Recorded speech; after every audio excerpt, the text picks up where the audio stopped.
The CP of 25 articles is equal to the SP of 30 articles. 25 articles का जो coast price है वही आपका 30 आर्टिकल्स के सेलिंग प्राइस के इक्वल है। आपको फाइंड आउट करना है प्रॉफिट परसेंटेज या फिर लॉस परसेंटेज। जो भी हमारे पास या तो प्रॉफिट होगा या फिर लॉस हो रहा होगा। तो जो हमारे पास गिवन वैल्यू है सबसे पहले मैं उसको नोट डाउन कर लेता हूँ। Like CP of 25 articles is equal to SP of 30 articles. अभी हम एज्यूम कर लेते हैं 25 आर्टिकल्स की कोस्ट प्राइस को। तो हमने कहा कि let CP of 25 articles is equal to ₹X। कुछ ऐसा हमने एज्यूम कर लिया है। तो बताइए कि 1 आर्टिकल की कोस्ट प्राइस क्या होगी। अगर आपने 25 आर्टिकल परचेज किए हैं, ₹X आप उसको पे करके आए हैं, तो कोस्ट प्राइस 1 आर्टिकल की क्या होगी? ₹X divide by 25। इसी तरह से क्योंकि आप जानते हैं कि SP ऑफ 30 आर्टिकल्स कितना है, वो इक्वल था, तो हम यही कहेंगे कि SP of selling price of 30 articles is equal to ₹X।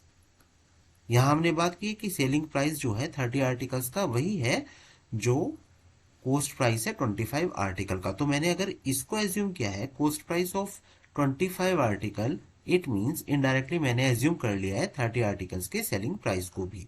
तो हमारे पास जो सेलिंग प्राइस होगा 1 आर्टिकल का हो जाता है ₹X डिवाइड बाय 30। अब सोचिए कि हमारे पास 1 आर्टिकल का जो कोस्ट है वो है X डिवाइड बाय 25 रुपीज और 1 आर्टिकल का सेलिंग प्राइस है X divide by 30।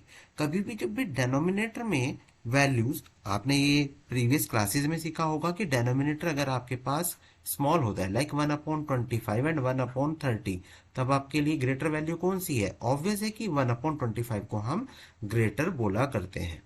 Meaning that x divide by 25 आपका ग्रेटर होगा rather than x divide by 30 के।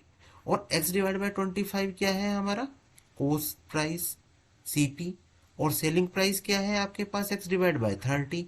इट मीन्स कि कोस्ट प्राइस आपकी ग्रेटर देन है सेलिंग प्राइस से। मतलब आप जितने में परचेज करके लाए थे, खरीद के लाए थे कोई भी आर्टिकल, उससे आपने कम अमाउंट में उसको सेल कर दिया है। दैट्स मीन यहाँ पर लॉस की बात की जा रही है। तो यहां पर हुआ है लॉस।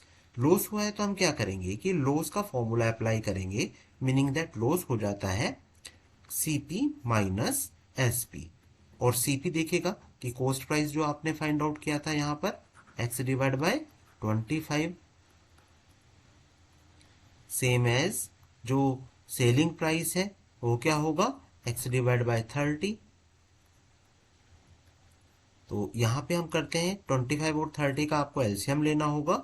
आप एलसीएम लीजिएगा तो यहाँ पर आएगा 150। एलसीएम क्या होगा 25 30 का? 150 आएगा। देखिए मैं आपको करके भी दिखा देता हूँ। 25 एंड 30 का एलसीएम सबसे पहले आप 2 से कीजिएगा। 25 ये 15 टाइम्स होगा। अब 2 से नहीं होगा तो 3 से होगा। 25 this is 5 times. Now 5 times 25 1 times, again 5 1 times and 1। तो 2 multiply by 3 multiply by 5 multiply by 5। तो देखिएगा कि 2 into 3 is 6, 6 into 5 is 30 and 30 into 5 is 150। इसीलिए मैंने यहाँ पर 150 यहाँ पर लिया है। तो 150 अगर आप यूज कर रहे हो तो क्या होगा? 25 को हम यहाँ पर कर देंगे 6 टाइम्स, तो ये हो जाएगा 6x। 30 होता है 5 times, 5 into 1 is 5x is equal to x divide by 150। अगर आपको प्रॉब्लम है इस तरह से करने में तो आप इसको बिल्कुल इजी वे में कीजिए, जैसे मैंने प्रीवियस वीडियोस में आपको एक्सप्लेन किया है कि x divide by 25 note down कीजिए। तो 25 को आपको क्या बनाना होता है? जो कि एलसीएम वैल्यू है। एलसीएम वैल्यू क्या थी हमारे पास? 150 थी। दैट्स मीन कि मैं 25 में किसी से मल्टीप्लाई करूंगी मुझे 150 मिल जाना चाहिए। This is 6। तो आपको न्यूमरेटर वाले पार्ट में भी 6 से मल्टीप्लाई करना होता है। x divide by 30। 30 को आपको एलसीएम वैल्यू में कन्वर्ट करना है, मीनिंग दैट आपको 5 से मल्टीप्लाई कराना होगा। तो आप न्यूमरेटर में भी 5 से मल्टीप्लाई कराते हैं, तो रिजल्ट हो जाएगा आपका 6x divide by 150 minus 5x divide by 150। 150 को आप 1 अटेम्प्ट में लिखेंगे, 150 और 6x माइनस 5x। देखिएगा सेम आपने यहाँ पर देखा था, यही चीज़ आपको यहाँ पर देखने के लिए मिल रही है। तो आपको ये अगेन रिपीट नहीं करना है, मैंने बस आपको एक्सप्लेन किया है। किसी भी स्टूडेंट को ये डायरेक्ट करने में कोई इश्यूज है तो आप उसको इस तरह से यूज कीजिए। चलिए अब लॉस हमारे पास आ चुका है।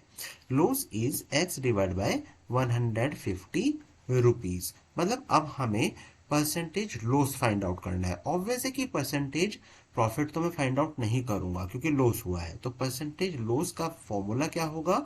Loss divide by CP multiply by 100। तो ये मैंने यहाँ पर मार्क कर दिया फॉर्मूला को।